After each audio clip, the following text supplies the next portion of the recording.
पुष्प ने कहा आप कौन हो जो हंस के रूप में घूम रहे हो? ब्रह्मा जी ने कहा भैया मैं ब्रह्मदेव हूं, दुनिया को बनाने वाला मैं ही हूं। अच्छा तो ब्रह्मदेव आप कहां जा रहे हो? ब्रह्मा जी ने कहा भैया मैं इस ज्योति का अंत पता करने जा रहा हूं कि इस ज्योति का अंत कहां है, यह देखने जा रहा हूं। उस पुष्प ने कहा भैया मेरा नाम केतकी है, मैं भगवान इस ज्योति के सर पर था। अचानक एक दिन इस ज्योति का जो शरीर है, सर है, वह हिला और जैसे सर हिला तो मैं उस सर के नीचे गिर गया। और महाराज जब से मैं ऊपर से चला हूं मुझे लगता है कई हजार साल निकल गए, लेकिन अब तक मैं इसके अंत तक नहीं पहुंच पाया। महाराज चढ़ाई वाले की स्पीड ज्यादा होती है कि गिरने वाले की ज्यादा स्पीड होती है? बोलो राधे राधे। भाई सीढ़ी से चढ़ोगे तो छत तक पहुंचने में आप कुछ टाइम तो लगाओगे, और वहां से डायरेक्ट नीचे आना हो तो बोलो राधे राधे। कोई प्रयास मत करना नीचे आने का डायरेक्ट, लेकिन ऊपर से जल्दी आता व्यक्ति जल्दी आ सकता है, लेकिन चढ़ जल्दी नहीं सकता। महाराज जब मैं हजारों वर्ष तक नीचे गया और मैं पता नहीं कर पाया, तो आप चढ़ रहे हो, आप कितने लाखों वर्ष तक चढ़ोगे, महाराज फिर भी इसका अंत आप पता नहीं कर सकते।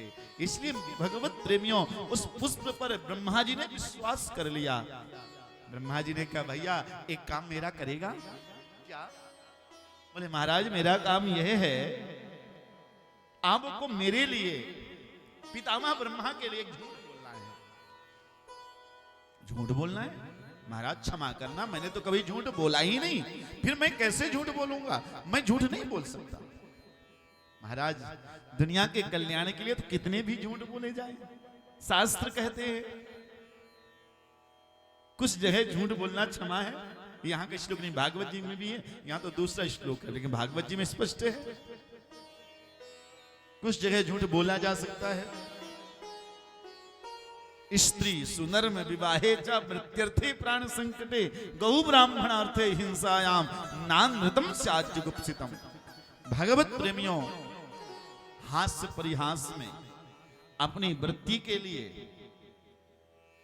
किसी के भी प्राण जाने वाले हों और आपके झूठ बोलने से प्राण बच जाएं, तो वहां भी थोड़ा झूठ बोल सकते हैं। किसी लड़की या लड़का का विवाह ना हो रहा हो और आपके जरा झूठ बोलने से किसी का घबला हो जाए, तो वहां भी थोड़ा बहुत झूठ बोलने में कोई पाप नहीं है। अब ऐसा नहीं कि किसी के हाथ है पैर ना हो, बोलो सब कुछ ठीक है, एकदम ओके है, कर लो विवाह है, बोलो राधे राधे। तो ऐसे भी नहीं करना है, थोड़ा बहुत। तो आप जो है मेरे लिए, मेरे जीवन के लिए आप थोड़ा सा झूठ तो बोल ही सकते हो। इसलिए आपको इतना कहना है कि ब्रह्मा ने अंत का पता कर लिया है, मैंने देखा है और मुझे इस ज्योति के सर से ही उठा कर लाया है, इतना कहना है आपको मेरे लिए।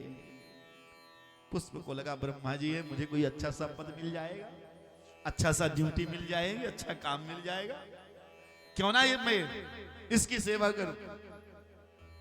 और भगवत प्रेमियों केतकी के पुष्प ने स्वीकार कर लिया कि मैं आपके लिए झूठ बोलूंगा। अब तो ब्रह्मा जी डरते डरते आ रहे हैं, कहीं नारायण पता ना कर लिए हो, नहीं सब गड़बड़ हो जाए, कहीं नारायण पता ना कर लिए हो, ऐसा मन में डरते डरते ब्रह्मा जी आए। लेकिन जैसे ब्रह्मा जी आए तो दूर से ही विष्णु जी को देखे, समझ गए इनको पता नहीं लगा, क्योंकि चेहरा मुरझाया हुआ, लटका हुआ चेहरा। आपका कोई कार्य बन जाए तो चेहरा दूर से पता लग जाता है कि आपकी कार्य की सिद्धि हो गई, और ना हो तो लाखों लोग बता देंगे बहन आज तेरे साथ कुछ गड़बड़ हुआ है क्या, आज तेरा चेहरा गिरा गिरा सा है, पता लग जाता है। ब्रह्मा जी ने दूर से देखकर समझ गए नारायण को पता नहीं लगा, अब तो झूठ बोलने में कोई दिक्कत भी नहीं आएगी। भगवान नारायण से ब्रह्मा जी ने पूछा, क्यों नारायण आपको इस ज्योति का आदि पता लग गया? भगवान नारायण ने कहा, ब्रह्मदेव क्षमा करना, मुझे पता नहीं चला, मैं थक चुका था, मैं वापस आ गया, मैं बहुत दिनों तक नहीं जा पाया। आपको पता लग गया? ब्रह्मा जी ने कहा, मेरे चेहरे से आपको नहीं लगता? हाँ लग तो रहा है। हाँ मैं पता कर आया, इस ज्योति का अंत कहां है, कोई प्रमाण? हाँ क्या? ये केतकी का पुष्प इस ज्योति के सर में था, वहां से मैं इसे निकाल कर लाया हूं। भगवान नारायण को विश्वास हो गया। भगवान नारायण ने भगवत प्रेमियों, किम तुम पतसि पुष्पेसा पुष्पराटकेन वै धृता आदिमस्य प्रमेयस्य स्तंभ मध्याच्युतश्चिरम्। भगवान नारायण ने कहा महाराज आप ही श्रेष्ठ हैं, अब मैं आपका पूजन करूं। भगवत प्रेमियों, भगवान नारायण ने पूजन की तैयारी की और पूजन की तैयारी करते हुए भगवत प्रेमियों नारायण ने ब्रह्मा जी का पूजन किया। और जैसे ही भगवान नारायण ब्रह्मा जी को प्रणाम करने वाले थे, अचानक उसी ज्योति से भगवान साक्षात गौरी शंकर प्रकट हो गए। बोले भक्तवत्सल भगवान की जय। सुंदर भगवत प्रेमियों, जैसे भगवान भोलेनाथ प्रकट हुए, भगवान भोलेनाथ को देख करके भगवान नारायण ने प्रणाम किया। जैसे नारायण ने प्रणाम किया, नारायण को आशीर्वाद दिया शिव जी ने। शिव जी ने कहा वत्स्य प्रसन्नोस्मि हरे यतस्तवा मी सत्तमिच्छन्न पिसत्वाक्यम ब्रूयास्ततस्ते भमिता जनेषु साम्यम मयास्त कतिरप्यचलप्सी। हे नारायण, तुम्हारे साथ मेरा आशीर्वाद सदैव रहेगा। नारायण, आज तुमने सत्य बोल करके मेरे मन को प्रसन्न कर दिया। मैं जो सत्य बोलता है मैं सदा उसके साथ रहता हूं, क्योंकि मेरा नाम ही है सत्यम शिवम सुंदरम। मैं ही तो हूं, मैं ही सत्य हूं, मैं ही शिव हूं, मैं ही सुंदर हूं, मैं ही संसार को बनाने वाला हूं। तुमने मुझे प्रसन्न कर लिया। नारायण, मैं तुम्हें आशीर्वाद देता हूं। इति देवः पुरः प्रीता सत्येन हरे परम। जिस प्रकार मेरा भी घर घर पूजन होगा, मेरे बाद आपका भी पूजन घर घर होगा, क्योंकि आपने सत्य बोला है। मेरी पूजा हर गांव में, हर नगर में होगी, आपकी पूजा भी हर घर घर में होगी। आपके किसी न किसी रूप की पूजा जरूर होगी। यह मेरा आशीर्वाद है। आज देखिए नारायण को, चाहे कन्हैया के रूप में, चाहे राम जी के रूप में, चाहे विष्णु के रूप में, लगभग लोगों के घर में आजकल तो कन्हैया जी सबके इधर तो होते ही होते हैं, तो नारायण की सेवा सबके घर में। आशीर्वाद दिया नारायण को। उसी समय ब्रह्मा जी सामने आए और जैसे ही ब्रह्मा जी ने भगवत प्रेमियों प्रणाम करने के लिए तैयार हुए, ब्रह्मा जी को देख करके भगवान शिव का क्रोध जग गया। भगवान शिव के क्रोधित होते ही भ्रकुट के मध्य से भैरव का प्रागट्य हुआ। शिव पुराण में जो भैरव बाबा है ना, भैरव बाबा भगवान शिव के भ्रकुट से प्रकट हुए। जैसे ही भैरव जी का प्रागट्य हुआ, कहे प्रभु मेरे लिए क्या आदेश है? भगवान शिव ने कहा वत्सयोयम विधि साक्षात् जगतामाद्य दैवतम नोन मर्चय खड्गेना तिग्वेन जवसा परम। जाओ, जाकर भैरव इस ब्रह्म को खत्म कर दो, जिसने मिथ्या भाषण किया, झूठा बोला है, इसे खत्म कर दो। ब्रह्मा जी की तरफ वह भैरव बढ़े और भगवत प्रेमियों जैसे ही भैरव आगे गए, ब्रह्मदेव तो थर थर कांपने लगे। अचानक उसी समय तलवार को लिया और ब्रह्मा जी का जो ऊपर का सर था उस सर को ही काट दिया। पांचवा सर, पहले ब्रह्मा जी के 5 सिर थे। भैरव शिव पुराण में आप पढ़िएगा, भगवान भैरव ने ब्रह्मा जी के एक सर को काट दिया। अब तो भैरव के चरणों में थर थर कांपते हुए, रुदन करते हुए ब्रह्मा जी रोने लगे। प्रभात रंभे बलतेश चांचनः पपात वै भैरव पाद पंकजे। हे भैरव, मैं शिव सत्ता को नहीं समझ पाया, अनजाने में मुझसे भूल हो गई, मुझे क्षमा कर दो, मुझसे गलती। बार बार जब भैरव से क्षमा मांगा है, भैरव बाबा ने कहा यदि शिव तुम्हें क्षमा कर देंगे तो मैं क्षमा कर दूंगा, मेरी क्या हस्ती है, मैं तो शिव का सेवक हूं, जैसे शिव का आदेश होगा मैं तो वही करने वाला हूं। अब तो भगवत प्रेमियों शिव को मनाया, भगवान शिव ने कृपा किया। भगवान शिव ने कहा ब्रह्मदेव तुमने स्वार्थ के लिए झूठा भाषण किया है, इसलिए मैं श्रापित करता हूं कि धरती पर आपका कहीं भी पूजा, कोई मंदिर नहीं होगा, कोई भी स्थान नहीं होगा, किसी भी स्थान में आपकी पूजा नहीं होगी। आप देखते हैं ब्रह्मदेव का केवल पुष्कर जी के अलावा कहीं भी शास्त्र सम्मत मंदिर नहीं है। शास्त्र सम्मत पुष्कर जी हैं, बाकी अब मंदिर बहुत बन जाए बात अलग है, लेकिन शास्त्र सम्मत ब्रह्मा जी का केवल पुष्कर जी माना जाता है। ब्रह्मदेव थर थर कांपने लगे, रुदन करने लगे, प्रभु गलती हो गई और इस गलती का मुझे इतनी बड़ी सजा, क्योंकि मैं 3 देवों में आपके साथ हुई तो हूँ ब्रह्मा विष्णु महेश, मैं ही तो आपके साथ हूँ और मेरी सेवा दुनिया में नहीं होगी तो प्रभु लोग मुझे भूल जाएंगे, मुझ पर कृपा करो। भगवान शिव ने कहा तो मैं आशीर्वाद देता हूं आपको कि आपके मूर्ति विग्रह के रूप में पूजन तो नहीं होगा, लेकिन जहां यज्ञ अनुष्ठान होम होगा वहां सबसे पहले आपकी पूजा होगी। जब आप लोग हवन करते हो ना, तो हवन में जो ऊपर की परिधि, जो कुंड में 3 रेखा होती हैं, तो भगवान शिव ने ही आशीर्वाद दिया था कि सबसे पहले आपका आवाहन, तो सबसे पहले ब्रह्मा जी का आवाहन ऊपर होता है।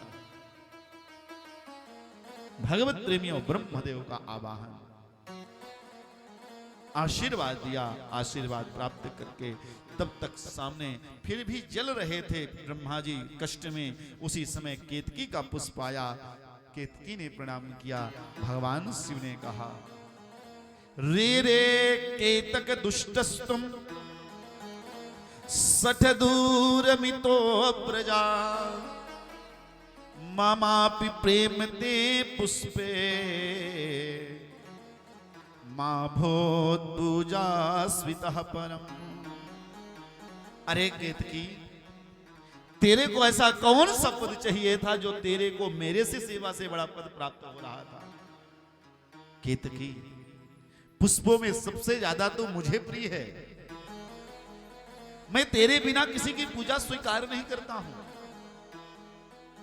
लेकिन आज तूने ब्रह्मा जी का झूठा भाषण किया, झूठ बोला है, इसलिए मैं तुम्हें श्रापित करता हूं, श्राप देता हूं कि आज के बाद मैं मेरी पूजा में तुम्हें स्वीकार कोई नहीं करेगा, और जो करेगा वो दरिद्र हो जाएगा।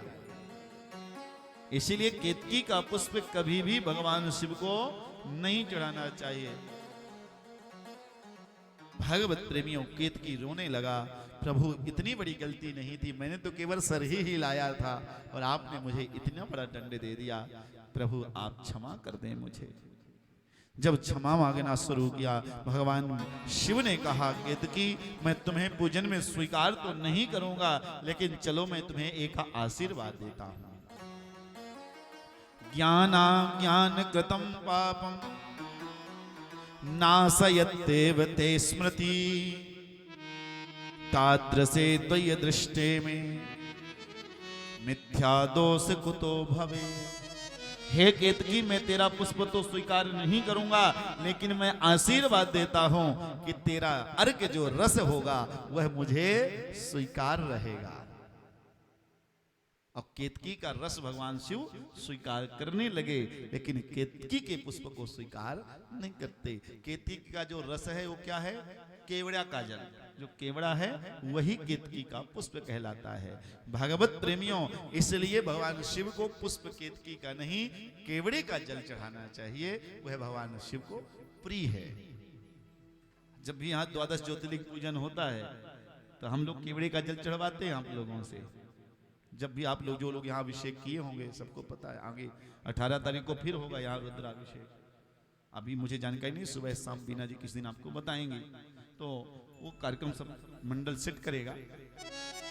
तो भगवत प्रेमियों, पार्थिव पूजन अभी कथा आएगी, उसमें केतकी का पुष्प चढ़ता है।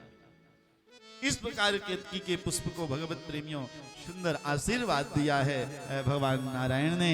जैसे ही आशीर्वाद प्राप्त हुआ, अब तो कोलाहलो महानासित तत्र वस्तु गृह्यताम तत्रैव ब्रह्म विष्णुभ्याम चर्चिता शंकरः पुरा। ब्रह्मा जी और भगवान नारायण दोनों हाथ जोड़कर निवेदन किए, प्रभु आपके प्राप्ति का साधन क्या है, आपको कैसे प्राप्त किया जा सकता है, आपका स्वरूप क्या है। ब्रह्मा जी ने कहा मैंने पाप किया है, मैं अपने पाप को कैसे धो सकता हूं, वह भी उपाय बताइए। भगवान शिव ने कहा ब्रह्मदेव मेरा वैसे तो 5 स्वरूप माने जाते हैं, मेरे स्वरूप 5 हैं।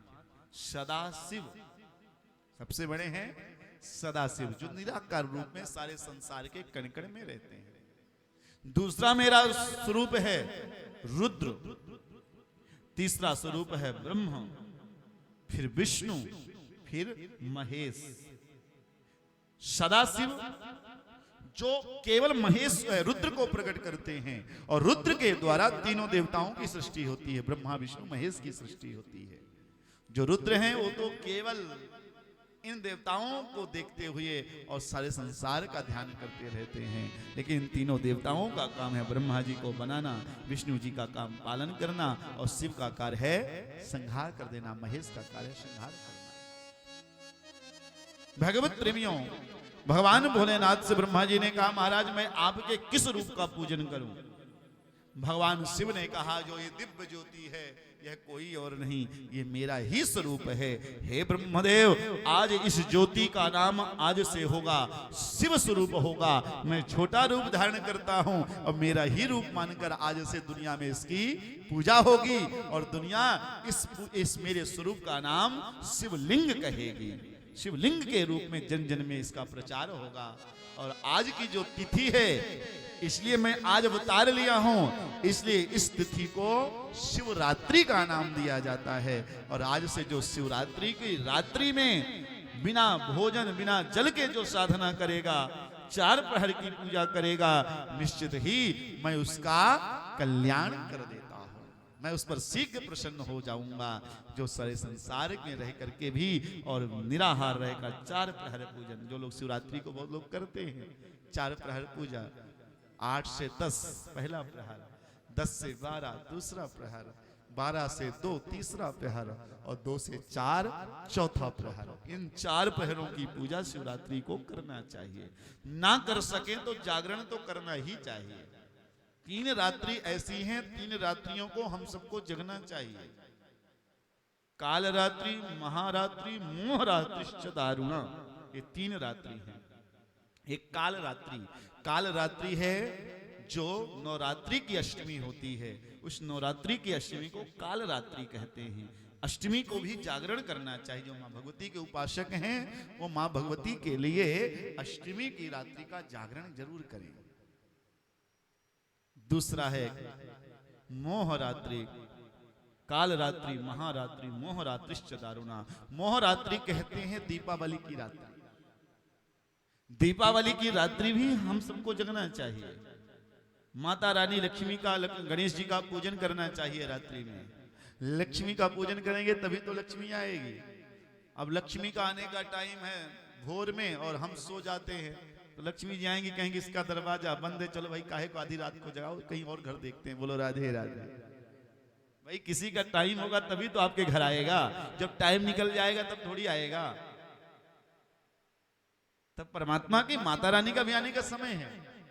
इसलिए आप घर में पूजन कभी भी कराइए, लेकिन मध्य रात्रि कम से कम 2-3 बजे तक जागरण रात्रि को जरूर करना चाहिए। मोह रात्रिश्च दारुणा। और महारात्रि, महारात्रि कहते हैं महाशिवरात्रि की रात्रि जो होती है। महाशिवरात्रि दो हम लोग मानते हैं, एक जो सावन में आएगी और दूसरी जो फागुन में आती है। उस शिवरात्रि को भगवान शिव का विवाह हुआ था, ऐसा हमारे यहाँ मानता है। और इस शिवरात्रि को भगवान शिव की पिंडी प्रकट हुई थी, इसलिए भगवत प्रेमियों ये शिवरात्रि भी श्रेष्ठ है। इसमें देखिए लोग जाल चढ़ाते हैं, कांवड़ चढ़ाते हैं शिवरात्रि को। भगवत प्रेमियों जिस स्थान पर यह शिवलिंगी प्रकट हुई वह जगह का नाम था अरुणाचल, इसलिए उसका नाम आज भी